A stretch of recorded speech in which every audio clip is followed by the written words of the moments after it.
On today's show, we travel to the Beijing Auto Show, where John McElroy and 3 of China's top car designers discuss designing cars for the world's largest auto market. Coming up next on Autoline This Week. Underwriting for Autoline This Week has been provided by Borg Warner. And now, here's your host, John McElroy. I want to welcome you all to Autoline This Week, where the discussion today is all going to be about design, but not just design anywhere, specifically design in China. And to do that, I've got 3 of the most preeminent designers in the business here in China. Joining me today are Peter Horbury, the Executive Vice President of Design at Geely. Ken Parkinson is the Vice President of GM Design China. And James Hope is the Executive Director of Corporate Design for the Chinese company Chery. And it's great to have all 3 of you here on Autoline This Week. It's so interesting. Here we are talking about Chinese design, or design in China. We're at the Beijing Auto Show, and yet I've got 3 Westerners here representing it, partly for English language considerations for the audience, but obviously this is very interesting that the 3 of you are playing such a preeminent role. I'm wondering, how did you adjust? I mean, Peter, let me start with you. How do you come to China and say, okay, I don't want to just bring Western values or a Western eye set. Clearly, you've got to learn what the market here really wants. Absolutely. To do that, we've hired a combination, let's say. I was brought in, asked to come by a chairman, start up Geely Design, and I thought, well, to get it up and running quickly, we will need some experience. But also, to make sure we get a Chinese flavor, we bring in as many young Chinese hotshot designers, graduates as we can. So that combination has really worked. We've got a great team. Some of the Chinese now, 3 or 4 years in, have become directors, leading teams themselves. So I think that's the way was obviously the best way to do it, the combination at first. Ken, was it a big adjustment for you? Well, it was, you come into this knowing that you've got to listen.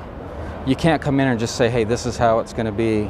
And as Peter said, you have to rely on a lot of the local talent. But I guess I was lucky in that GM had a facility here in Paytac starting back in 1997, where we really began doing product development work here. It took a while, but we built up a design team, and they mostly are local guys that love cars, and they are working on programs mainly for here in China. And I learn a lot from them about what the tastes are here, about what sells here versus what I'm used to maybe back in North America. But as Peter said, you have to have that combination, and it's worked really well for us as well. James, your thoughts on that? So when I first came here, the design department was 100% Chinese. And I had to learn very quickly a lot of the cultural aspects, because I'd never been to China before.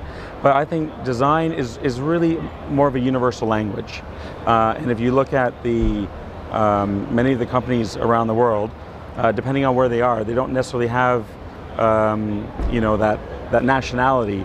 I think a good design department has an international level from all over the world. I use the analogy when you do a brainstorming. Is it better to have like-minded people of the same age and the same demographic, or is it better to have a room full of, younger, older, male, female, from different cultures? So in this respect, it was challenging, but I think in design, it's very adaptable. What were some of the nuances that you picked up on that maybe you can talk about, of where you went, okay, now I get it. This is what we've got to do for China? I think one of the first things I noticed coming over was, I was used to in the US, the back seat or the second row of a vehicle was, you put seats there and seat belts and maybe an air vent, and that was about it. But here, and it depends on the segment, and things are changing, but a lot of folks would hire a driver with their vehicle. And so you really had to pay attention to the second row, because that's where the owner sat and spent his or her time. So you put a lot more features there, a lot more attention to detail than we would typically in a Western market. But the other reason for that is there's the business side, where yes, the owner sits in the back, but also in China, the extended family is very important. And there's mom and dad perhaps in the front, and little one in the back, and grandma and grandpa have to have the nice seat, the comfy chair. So that's another reason why the rear is especially important in Chinese cars. So it's more than just adding some knee room then. You're saying you're adding a lot more? Yeah, what we find as well as the color material plays a huge role in that, because from a cultural point of view, it's very different than the West. And it's quite interesting. You see a lot of the Western brands, even the premium brands, really catering towards the Chinese market with light interiors and red stitch lines and things like that, that also have symbolism in China. Symbolism such as what? Well, for example, red, as I understand, I'm not Chinese, but red symbolizes luck. Yeah. So that's where you see a lot of red. Chery adopts this as one of our mainstay colors for the show. So there's symbolism in a lot of these things that the Chinese designers help educate us about. And we make very sure when it comes to cultural things, we really rely on the Chinese designers to give us the input. And another thing in China, the face of the car is so important. This is... Now that's true everywhere, right? Well, but you're saying more so especially here. It is the character of the car is in that front end. The face of the car. You know, we have big arguments about the face of the car. What is it? Where are the eyes? And you know, I know on the movie Cars, John Lasseter, you know, was discussing where to put the eyes. The windscreen seemed the obvious place to us in the West. You know, you see through the windscreen. Then there's the hood, the nose, and the grille becomes the mouth. But not here. The eyes are in the headlamps. So there's a completely different juxtaposition of grille or mouth to the lamps. But then you consider that animals play a big part in Chinese culture. You know, the year of the ram, today, at the moment it's the year of the monkey, it'll be the year of the rooster next. And all these different animals, you know, they have faces, but in a different way. So if you look at a snake or a bird, the eyes and mouth are completely differently positioned compared with, you know, the human. So where we may be always looking for a human character in a car, they're not necessarily here, but certainly it's a face of something. Yeah, it's very critical. The other thing that I notice is there's not that we don't have an attention to detail everywhere else, but there's seems to be a different level of attention to detail.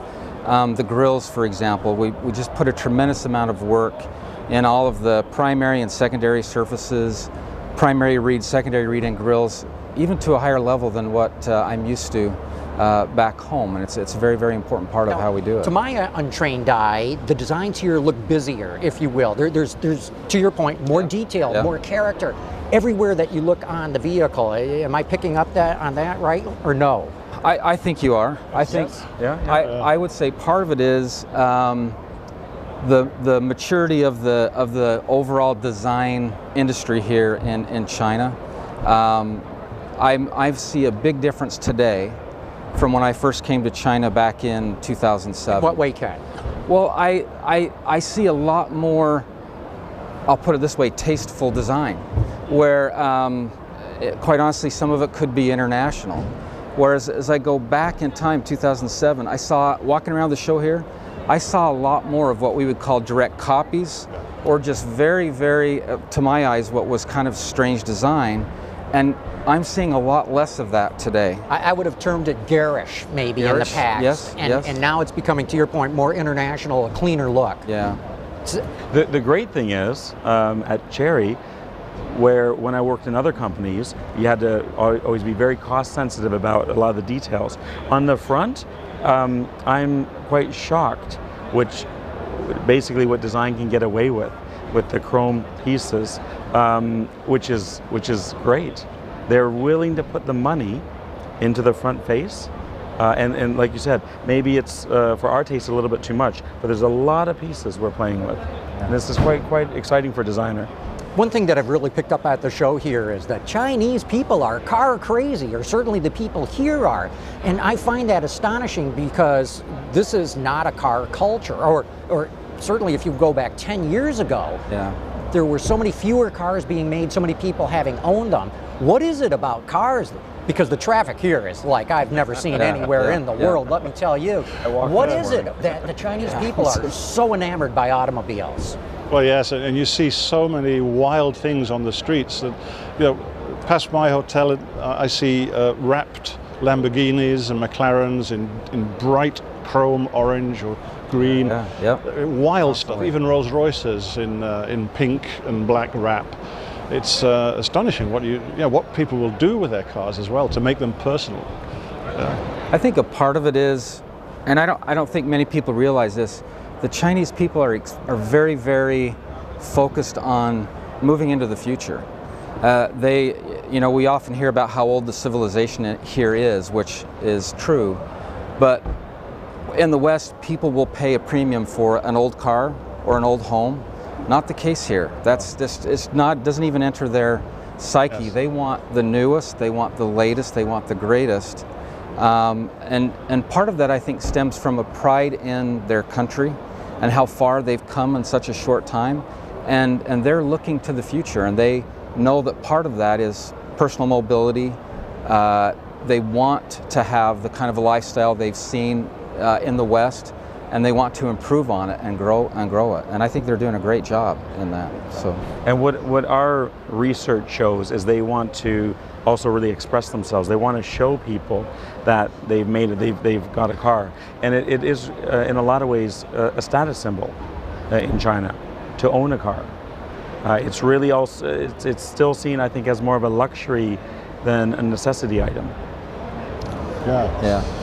The other thing too is I've been astonished to learn how young the buyers are here, far younger than they are in the rest of the world. That's got to lead you to design for a different dynamic than you might, back in the US or Europe. Right. I was totally shocked when we were launching a car just a month ago, and it was for 27-year-olds to 35-year-olds. Oh, that's quite young, but the one we launched yesterday, I'm told, is for 22-year-olds to 27-year-olds. And that just astonishes me, that a new car at 22, that's normal. I think a lot of people probably don't know that Buick is really a major brand here, and we actually sell more Buicks in China than in the US. And we try also to some of the work that we do here is for Buicks that will be sold in other parts of the world. And it's difficult when you have a demographic here of 25, 30 years old, and in the US it's 15, 20 years more. That creates some unique challenges for the design team to really overcome. But it's an exciting place to be. It's moving very, very quickly here. Did that catch you off guard too, James, that they're so much younger here? Absolutely.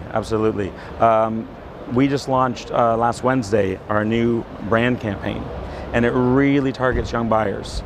And we're also, with our show car, with some of our vehicles, there's a real conscious effort because, that's where the demographic is. And it is really an interesting market because it is very different than the Western markets, which are established and probably appeal to the older demographic. Ken, you mentioned that you're building cars in China for export to elsewhere in the world, and so you've got to keep that age difference in mind as you design. How do you do that? Is it you design two separate grills, or you design things that can easily be interchanged? I think in some instances you do need to respond with different approaches, but you really like to take advantage of scale, and as much as you can, you like to keep it as common as possible. A lot of times what we get into, the uniqueness comes in the maybe how the color and trim is handled, or other performance aspects of the vehicle, where here in China there's a lot of stop and go in traffic. So the launch of a vehicle, the braking performance of a vehicle is looked at a little differently than maybe it would be in Europe or in the US. So those kinds of things really come into play. It's not just the styling, it's the overall performance and the driving characteristics of the vehicle that come into play as well.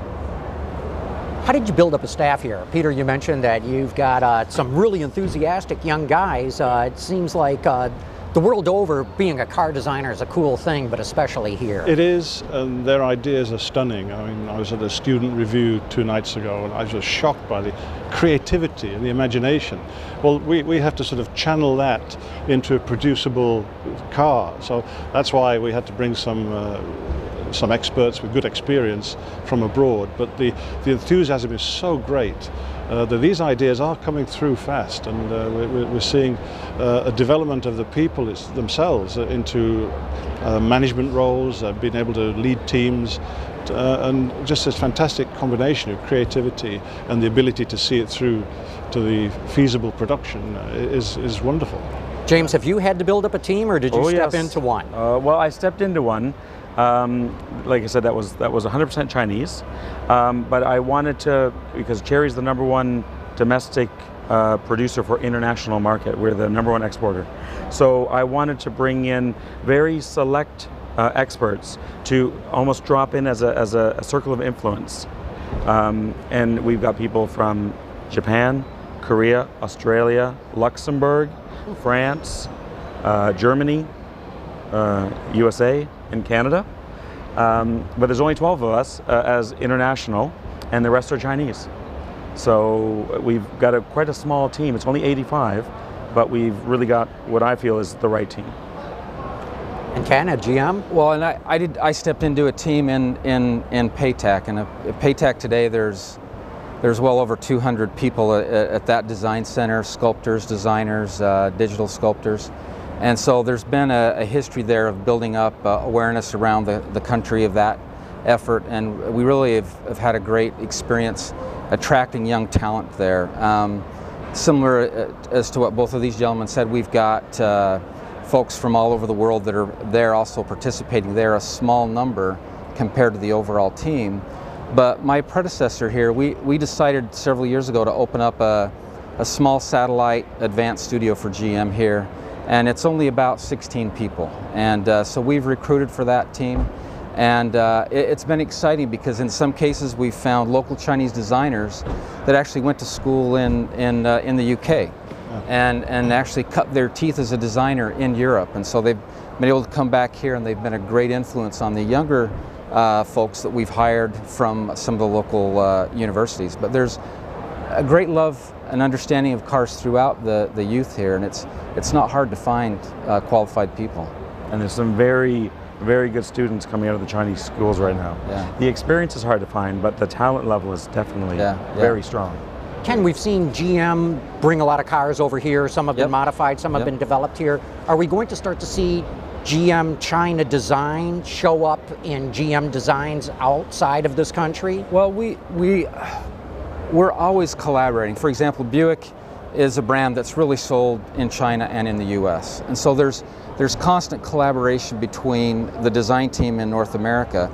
And the brand really is, its home base, if you will, is North America. So we rely on that team in North America to really own the brand and make sure as a brand standpoint that even what we do here in China lives up to those expectations. But the team here influences back there. So we'll have a car program where we'll have the team here actually participate and contribute themes while the team in North America is actually executing it, and vice versa. And so it's great. I think we all know how important those competitive juices are in getting the best work out of your people. It's really an advantage for us to be able to do that. The Buick Envision is being exported from China to the US. Was that designed here? Actually, that was designed in North America. That was my program when I was in North America. Okay. But yeah, it was designed there, and it will be built here. We always want to try to build our vehicles as close to the market as we can, but you have to understand what's best in any given situation. And you have to have scale. You have to have scale. China definitely gives you the scale. Yes, it does. Peter, you've got one of the most unique opportunities as a designer in the history of the automotive industry. You know, you once told me if you get a clean sheet design once or twice in your career, it's a miracle. Yeah. You've got a clean sheet lineup from A to Z that you're doing. It's daunting, I have to say. You know, usually there's something to base the next design on, be it carryover parts or the platform or whatever, but this was a real shock. Here you are, what do we do? Yeah.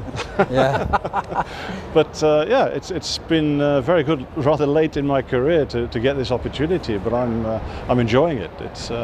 It's very good. And what's more, we have different ranges of vehicles that we're designing for the Chinese market. Some we're designing here, but some we're designing over in Sweden, in Spain, in Barcelona, and Los Angeles. We have small teams contributing. So the opportunities are many more times than I've been used to. The ambition of Geely is so big that we have, I think, 40 separate projects running for China right now, and in Sweden we have another 9 or 10.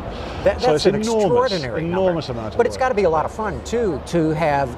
Don't worry about any legacy. Start from a clean sheet on everything. That's extraordinary. One of the things I would trying to do is well, we're in China, we're Chinese, why not use that as a basis for what we do? I mean, just as I think Italian cars, the best Italian cars could not come from anywhere else, but the best German cars are very Germanic and so on and so forth, Volvo's Swedish. I don't see any reason why we can't reflect the Chinese culture, which, let's face it, is a 5,000 years history of art. We should be able to bring in some of that to create a difference in the global market. And already, we're putting little hints of that into our cars. We talked about the layers of the grille. Yeah. Behind the chrome, there's a Chinese pattern which is hundreds of years old, if not thousands, that we've just introduced. And on the speaker grills, we've used on the instrument panel the shape of a bridge which is from the Geely's hometown, Hangzhou, a very famous bridge, but it gave a beautiful curve across the interior. And so things like this we're bringing in to add a flavor that reflects the country of origin. James, same with you. You've got kind of a clean sheet here, and I've got to believe that Geely is looking to export markets too. And so I've got to believe that you're also thinking about that, not just designing for the Chinese market, but ultimately they've got to be really focusing on going outside of China. This is the point. At Chery, we really need to look at not only the indigenous market, which is our biggest market, but we export to over 60 countries worldwide. And it's in South America, we're a very big presence. We export to Russia, ASEAN, many countries. And we have to take that into consideration, because what the Brazilian customer wants isn't necessarily the same as what the Chinese customer wants. So it's a very big challenge to get this really uniqueness and this Chinese flavor, because we are a Chinese brand and we're proud to be a Chinese brand, but at the same time have this global appeal. And we are confident we're on the right path, but yeah, it's a big challenge. You're trying to please everyone all the time, which is very hard to do. So. You mentioned Latin America, Russia, the Asiatic countries. I got to believe Chery's also thinking Europe and U.S. Well, at some point. Of course, we would like to be everywhere. Yeah, there's always some ideas bubbling up, and we'll see in the future. But we need to also make sure that our cars are really set 100% for that environment, because when you go into these environments which are the most competitive in the world and also the most stringent in the world, you need to really make sure, like what other companies did, you've got to really have the best product. You almost have to surpass what the local brands in that market are doing. Yeah, you only get one chance to make a first impression, as they say, and you got to go in doing great. Yeah. Ken, another thing that I hear about working in China is, boy, do things get done fast here. It's amazing, the speed, the cadence of things that happen here, and I'm learning a lot that I'm hoping to help the home base learn as well, because the market here moves so quickly. Every day I'm on the road, it seems like I see a new badge on a car I haven't seen before. We did a study internally just to try to figure out how big is the C segment market here in China. Our team was able to count 78 different notchback and hatchback entries in the C segment, and an additional 38 SUVs. And this was a year ago, so I suspect the numbers might be even more. But that speed is also in how things get done internally. I mean, I remember working on a clay model in April. I can't remember which year, a few years back, and we were still working on the clay in April. And in the August, I was visiting a factory. And I was just crossing from one building to another, and a very good-looking prototype of that clay model drove by. Yes. And I thought, how on earth is that done? It's spectacular. The speed. Very similar experiences where you're tuning a clay model and all of a sudden you see a prototype drive by and you're And James, you told me you had a concept car, or have a concept car at the show that got done in no time. It's amazing here. We call it the Land of Miracles.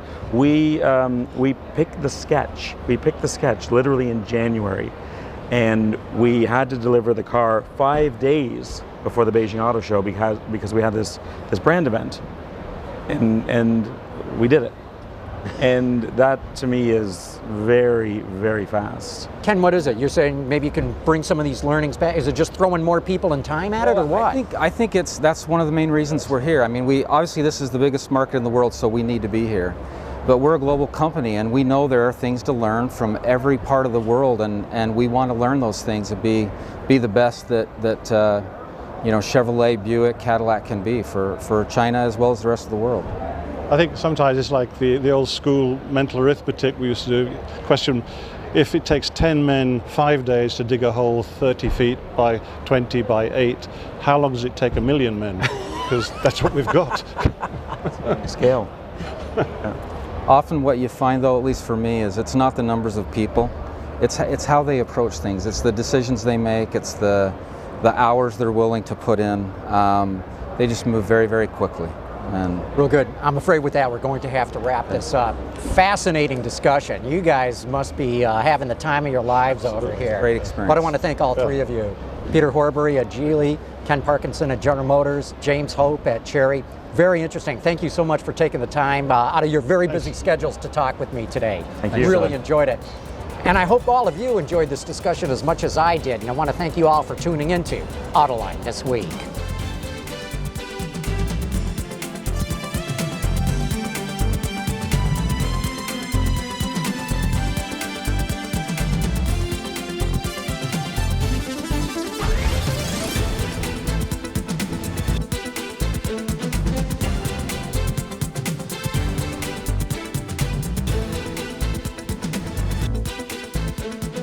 Underwriting for Autoline this week has been provided by Borg Warner.